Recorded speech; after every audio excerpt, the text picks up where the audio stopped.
So bless the Lord, oh my soul, oh my soul, worship his holy name, sing like never before, oh my soul, I'll worship your holy name.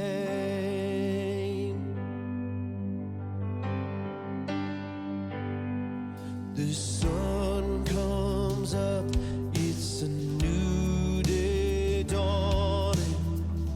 It's time to sing your song again. Whatever may pass and whatever lies before me, let me be singing till the evening comes.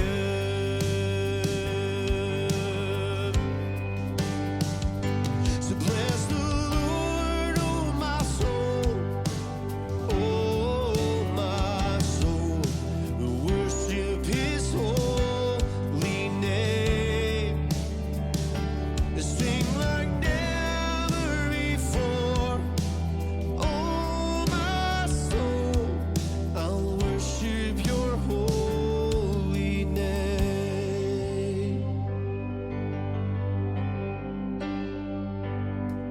You're rich in love and you're slow to anger.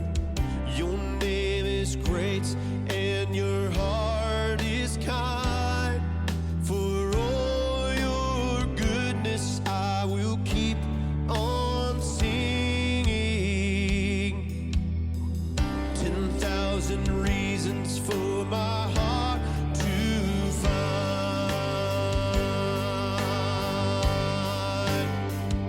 So bless the Lord, oh my soul, oh my soul, worship his holy name,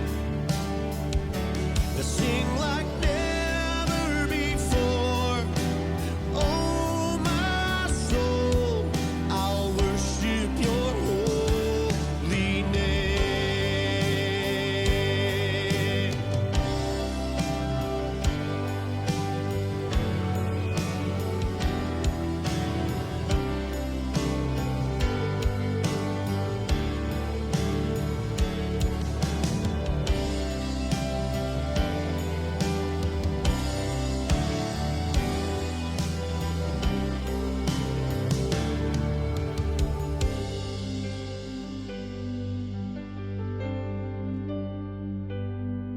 And on that day when my strength is failing, the end draws near and my time is come, still my soul will sing your praise unending.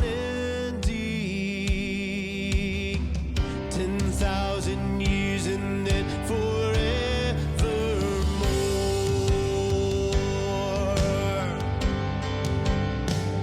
So bless the Lord, oh my soul, oh my soul, worship his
tell me that you're pleased and that I'm never alone. You're a good, good Father. It's who you are. It's who you are. It's who you are, and I'm loved by you. It's who I am. It's who I am. It's who I am.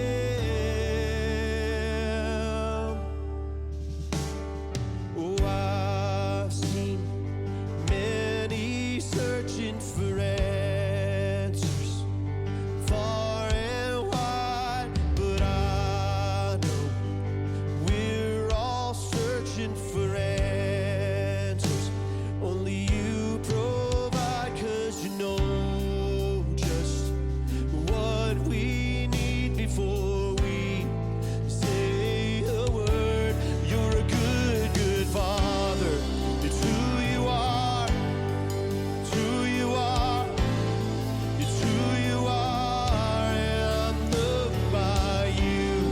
It's who I am. It's who I am. It's who I am. You're a good, good Father. It's who you are. It's who you are. It's who you are, and I'm loved by you. It's who I am. It's who I am. It's who I am. You are perfect in all of your ways. You are perfect in all of your ways. You are perfect in all of your ways to us. You are perfect in all of your ways. You are perfect in all of your ways. You are perfect in all of your ways to us.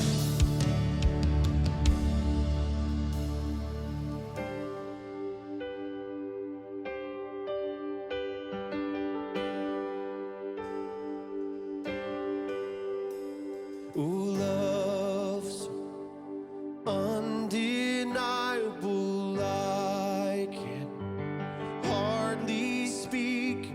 Peace so unexplainable, I can hardly think as you call me. Deeper still, yes, you call me. Deeper still, yeah, you call me. Deeper still into love. Love, you're a good, good Father. It's who you are. It's who you are. It's who you are, and I'm loved by you. It's who I am. It's who I am. It's who I am. You're a good, good Father. It's who you are. It's who you are. It's who you are, and I'm loved by you. It's who I am. It's who I am. It's who I am. You are perfect in all of your ways. You are perfect in all of your ways. You are perfect in all of your ways to us. You are perfect in all of your ways. You are perfect in all of your ways. You are perfect in all of your ways to us.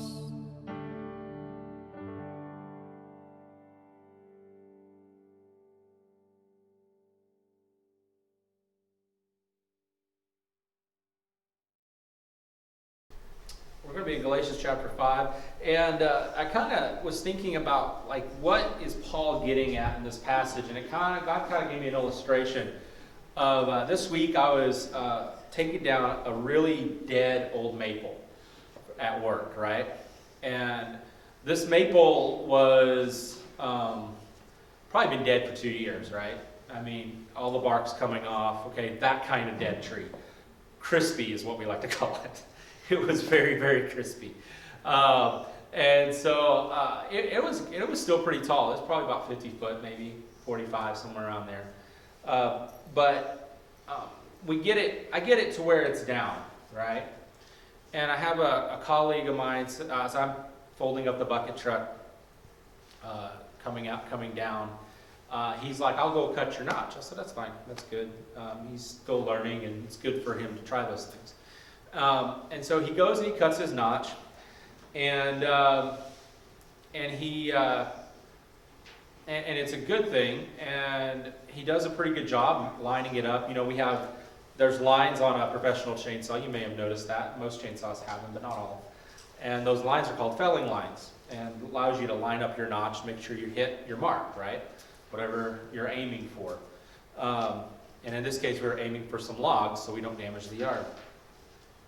And he makes his notch. The notch looks fairly good, but he had overcut part of the notch. So it means there was like a line in the notch where the two parts are supposed to come together. It went deeper than it was supposed to. And so I take time, because this particular tree being so old, I didn't want to trust it that it would stay on the stump. Does that make sense? This is getting a little technical. I'm not trying to be, but there's a point, I promise. I took it and I cleaned up the notch so it came together and it was clean in the middle where it comes together. And I explained to him that the reason I took time to clean that up is because I didn't want to with a tree this dead, a tree this crispy, when we started putting wedges in it to drive it on over, I didn't want to trust that hinge would hold unless it was clean.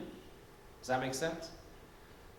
And the point this morning is that Paul is driving at in this passage that we're about to read, is he's saying, make sure it's clean, guys. Because just like that tree, I didn't want to trust it unless everything was perfect, because it was dead. And I needed to make sure I hit my mark, because I didn't want to cause damage to the yard. I didn't want it to break off and hit a building that was nearby. So I made sure that every part of the process was clean. Right? And what he's driving at this morning is, we talk about the freedom of Christ. He's going to talk about what are we yoked to? What are we attaching ourselves to? Are we clean? Because bad things happen when things aren't clean, right? There's a reason why, I never knew this before I did farming, but there's a reason why they wash combines off. Sometimes multiple times a season. Why? Because dust builds up in the bearings. If you let the dust build up too much, and if you let your combine get too dirty, more likely to cause a combine fire. Didn't know. I never knew that before I did it. But that's why they keep their combines clean. That's why they take time to clean them after the season. That's why, because especially if you're doing multiple crops throughout the year, you have to keep it clean, right? Because that dust builds up and it can create danger. So that's kind of what we're getting at today. So let's start in verse 1. We're going to go through verse 6. Let's read that for us. This is Galatians chapter 5, verses 1 through 6. It says this: For freedom Christ has set us free. Stand firm, therefore, and do not submit again to the yoke of slavery. Look, I, Paul, say to you that if you accept circumcision, Christ will be no advantage to you. I testify again to every man who accepts circumcision that he is obligated to keep the whole law. You are severed from Christ. You who would be justified by the law, you have fallen away from grace. For through the Spirit, by faith, we are eagerly wait for the hope of righteousness. For in Christ Jesus, neither circumcision nor uncircumcision counts for anything, but only faith working through love. So here's the kicker.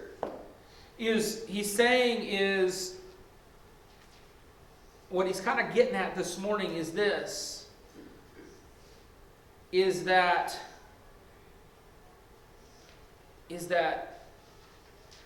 freedom in Christ only comes through Christ.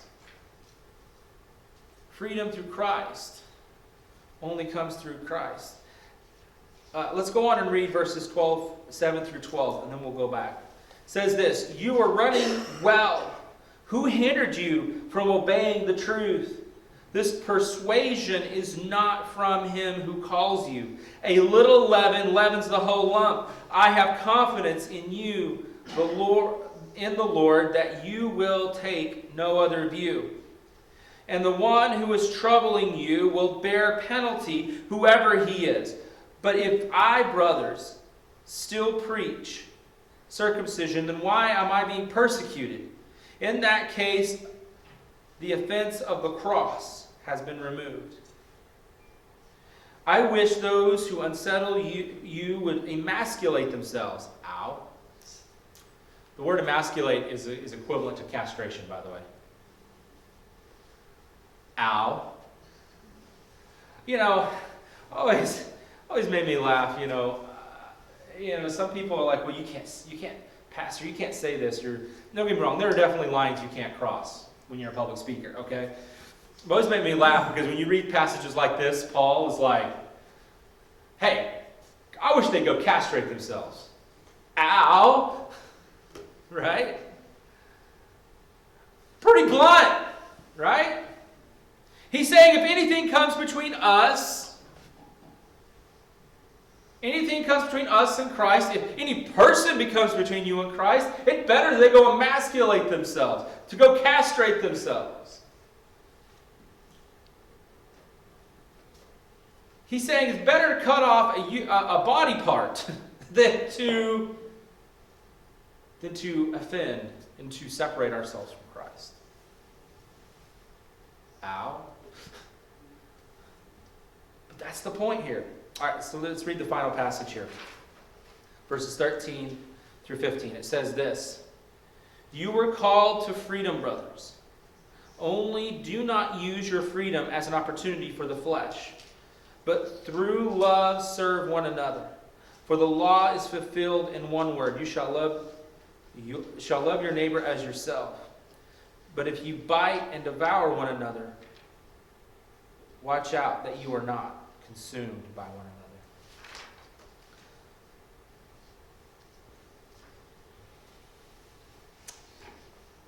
There's a couple of things here I want to draw out. The first point is yoking. Now, yoking is an old term. You used it in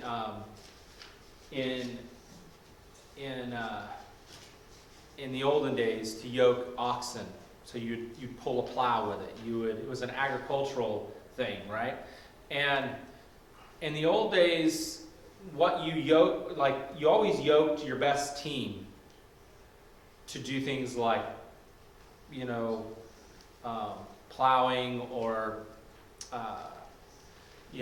pulling a log. Okay, they still, in fact, some parts of Tennessee where I grew up, they still use yoked mules, right?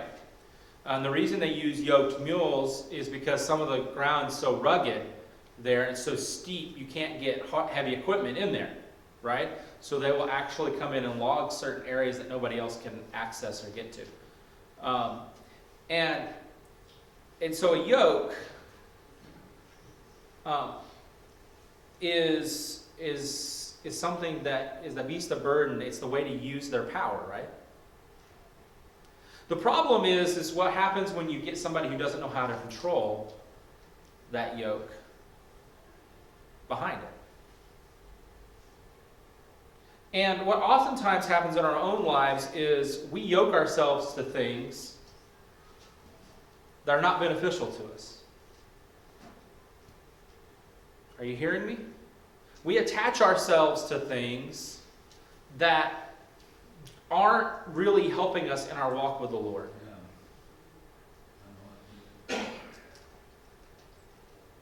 So that brings me to my first point. What are we yoking ourselves to? What are we yoking ourselves to? This day and age, it's a plethora of things. You've got social media. You've got, somebody mentioned before, election in a week. You've got all that stuff you can yoke yourself to. You've got pop culture. You've got, I can start listing it off. There's all this outrage. There's this stuff. There's that stuff. There's all this stuff that we can kind of yoke ourselves to. We can attach ourselves to. And all of a sudden, those things, that work we're supposed to be doing for God, we're over here instead of moving straight towards His goals. And this is kind of what Paul is getting at this morning.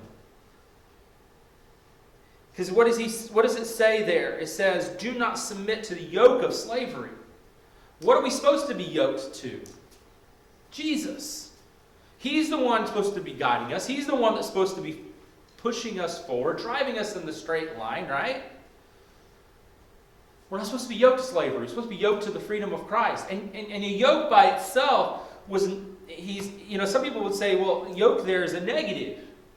Yeah, and if you're yoked to slavery, it is a negative. But what he's saying is,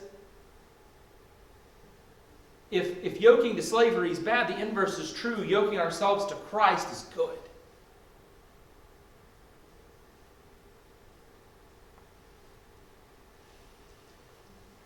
When I first started running a hay rig, okay. Now I ran an old M tractor. You may ever run one of those old M's? Okay, yeah, I got a couple people raising their hand. Good old Farmall M tractor. Actually, mine was a Super M, and we would when I first started doing fields. Especially the more open fields, right?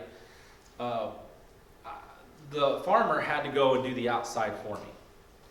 Does that make sense? Like he had to go cut the outer layer for me.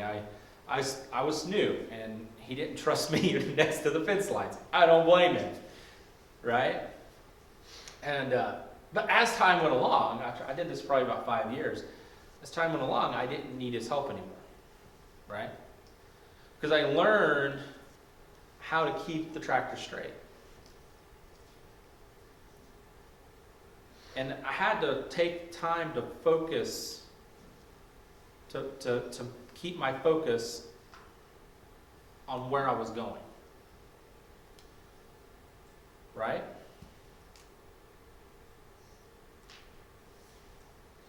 Now, if you're really good, you don't have to do it the way I did it. I always went wheels first around, made my cut, and then came back around along the fence line because it gave me an aim point, right? If you're really good, you don't need that. You can just run along the fence line. I was never that good. Anyway, the point is this. When you yoke up a team of oxen, they have blinders on. The person steering focuses them on the goal, the point, where they're supposed to be walking. And they don't see anything else but where they're going. We have to be that way with Christ. All right, I want to keep moving. One more thing. Basically what he's saying is this whole circumcision thing, we don't deal with that so much anymore, right? The circumcision is just a medical procedure. Yeah, really vivid language here this morning, right, guys? Glad you don't have to explain to your kids what circumcision is. All right. Or mine. Not ready for that conversation. But the point is this, is he's saying there are things that trip us up, that distract us from Christ. Christ likened it to thistles, the things of this world coming in, right? They're tripping hazards. They tangle us up. They get us distracted. And that could be anything. Anything. And that brings me to my second point. Are we running right? Are we running right? And it means this, is, are we running a race with weights on our feet?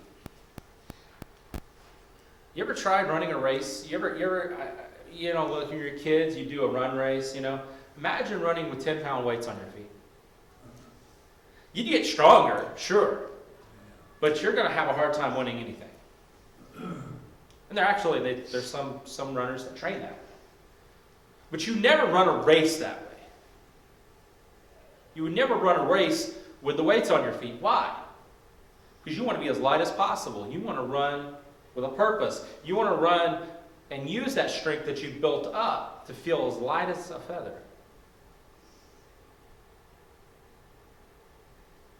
You catching it? He says it. He says it in there. As you were running well, who hindered you from obeying the truth? And this is important because this is an important question. It's like, do we ask ourselves that? Who is hindering us? What is hindering us? Not always a who, sometimes it's a what.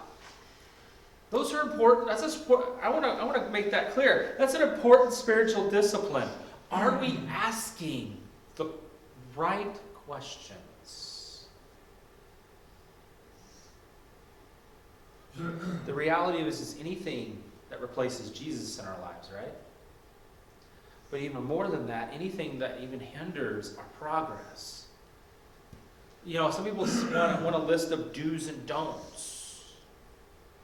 But our relationship with God's really not like that.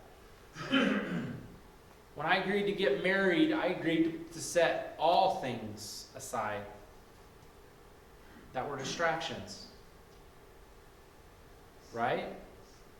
Married people, married ladies, you're like, yep, right? Married men, you're right. You agreed to set all, especially other people, maybe people you dated in the past, right? Now, that's kind of what Paul's getting at here. He's saying, hey, you agreed. You said you would run Christ's race, not someone else's race. Don't let the past hinder you. Don't let the things that you were following before you met him hinder you.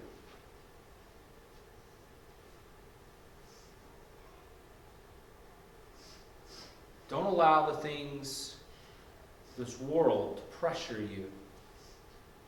And what he's saying is this persuasion, he says it there, he says this persuasion is not from him who calls you.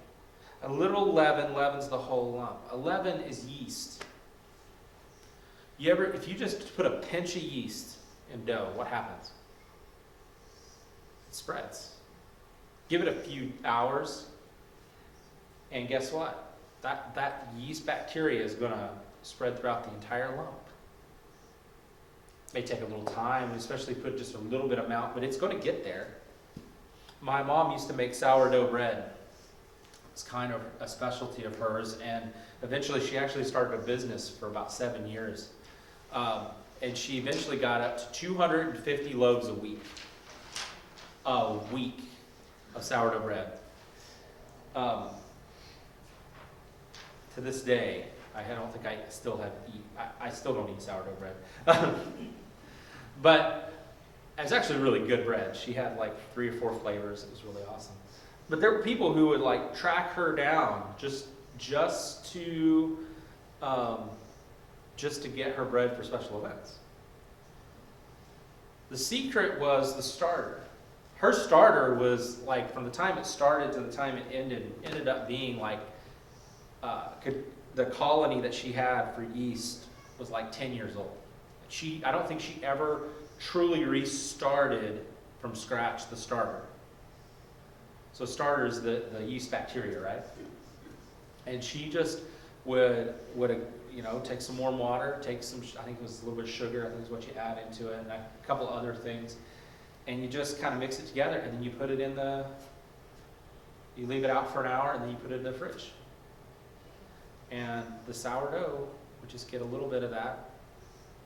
And I'm not kidding you, she'd make the dough, she'd cover it, and within 2 hours, it was risen, ready to be put in the oven. The problem with sin works a lot the same way.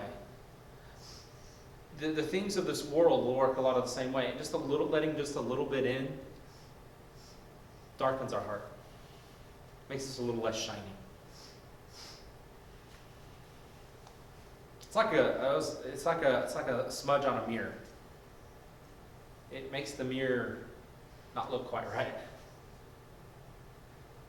A polished mirror is the best to reflect whatever you're trying to shine on. Astronomers will polish mirrors often. Why? Because even dust can diminish. Even just the dust of the air can diminish the picture that they're trying to capture. And what we're reflecting is so much more important. We're reflecting the light of Jesus Christ.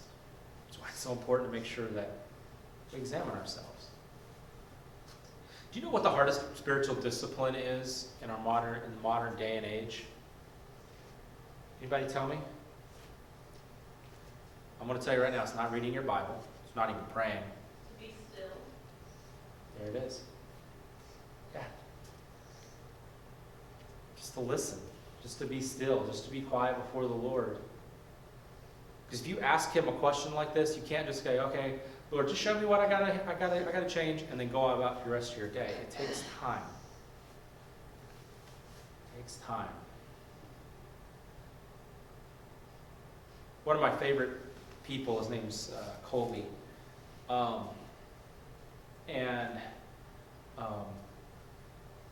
Colby's a rancher up in north central Nebraska.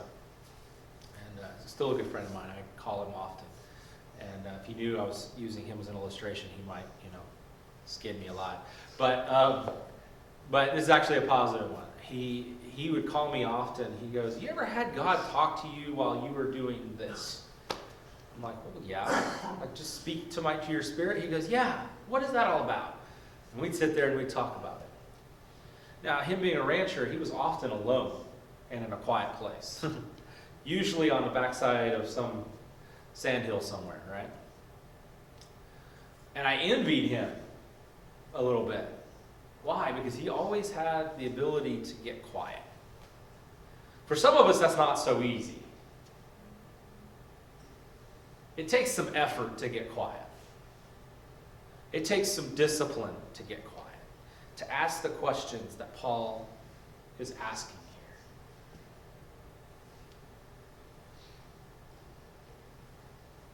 here. To ask the question that Paul is asking here.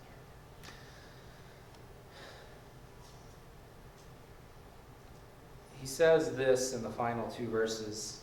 He says, "For you were called to freedom, brothers.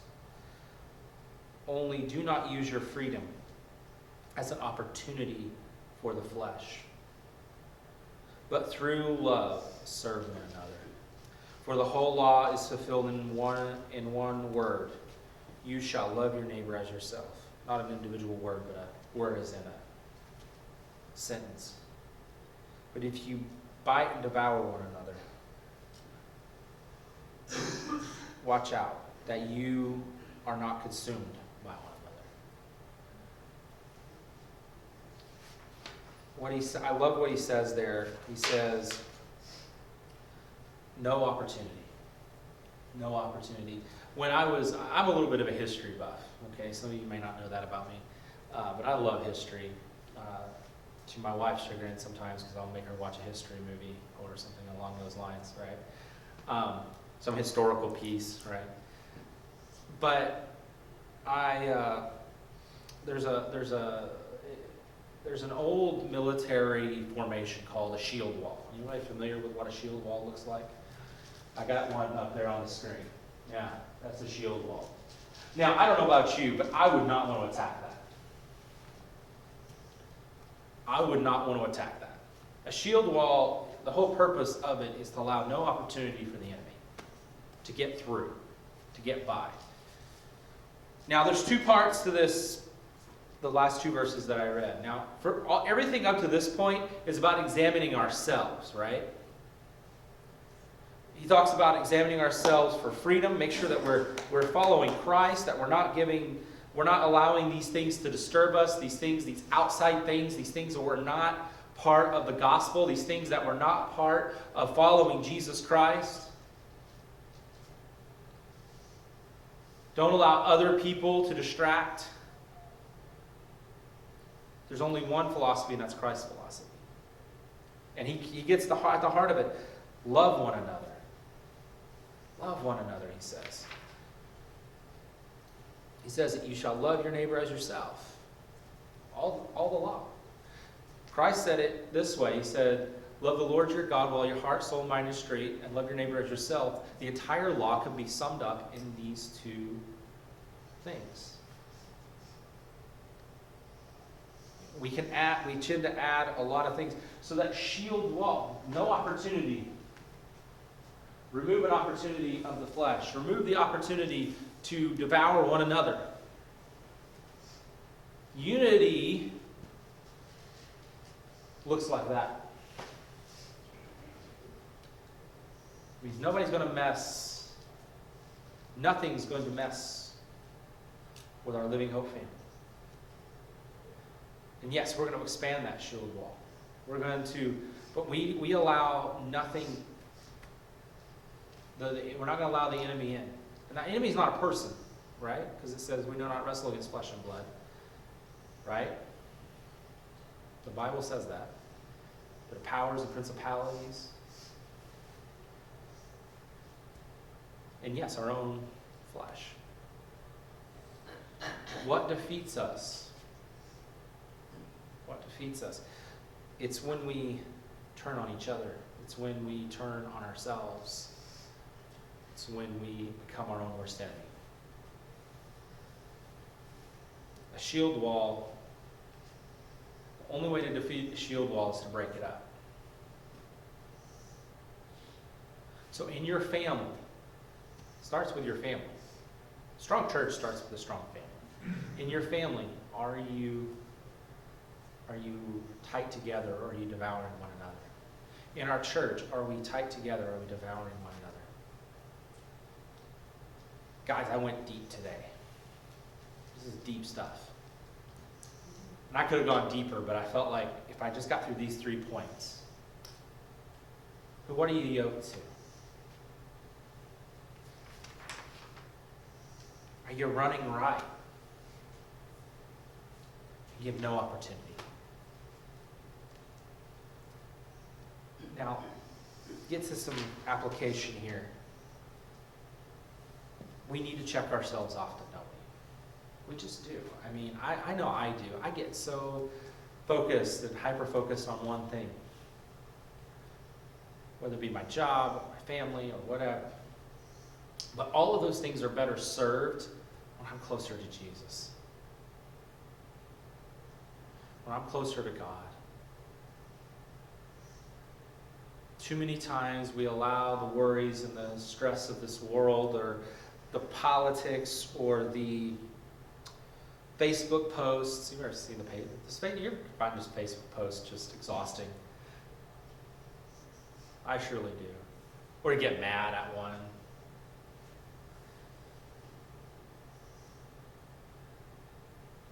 There are 100 different things.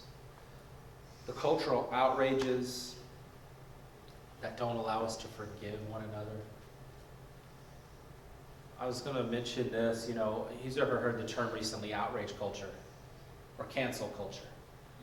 You know, the problem with outrage culture and cancel culture is it's not about defeating an evil. It's about making you feel better for thinking you're defeating an evil. And more importantly, the individual or thing or organization that you're attacking has no opportunity to receive forgiveness. That's the problem with it. And without forgiveness, there's no moving on beyond the issue, whatever the issue might be. Yes, change needs to happen in many facets of our society. But without forgiveness and love of one another,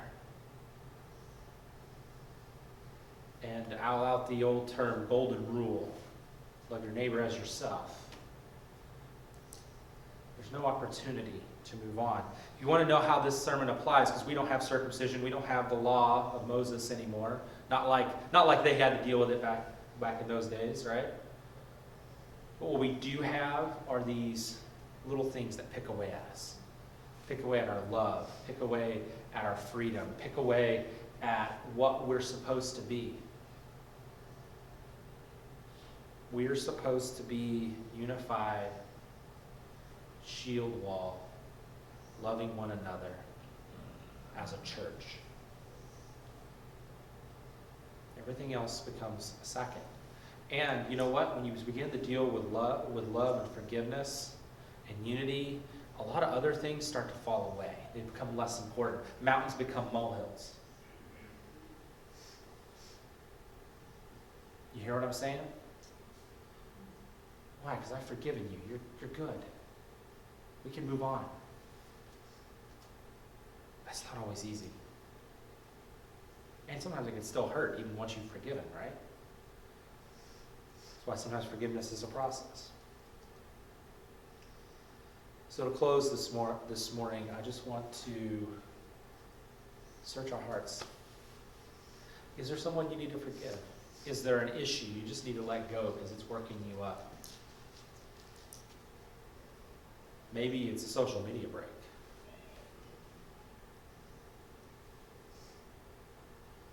Maybe it's you saying whatever the maybe is. But God's calling you this morning to live in that freedom. The freedom of forgiveness, the freedom of love. And maybe it's a past mistake. Maybe it's something that you look at with so much regret. That you have trouble living in the freedom that God's called you to. If that's you this morning, Josh is going to come up and we're going to play. And as he just begins to play, if you need just time to pray, I'm here to pray with you if you need it, but the altars are open as well. I just wanted you to take time to seek God. Now, there's nothing special about an altar except that it's a physical. When we come to the altars to pray, it's a physical action that denotes a spiritual response. It is a physical action that denotes a spiritual response. So as Josh begins to sing, the altars are open. I'm here to pray with you. And let's just seek the Lord this morning. Let's ask the questions that are in our passage. Let's ask them, what trips us up? Are we standing firm? What are we yoked to? How are we running our race?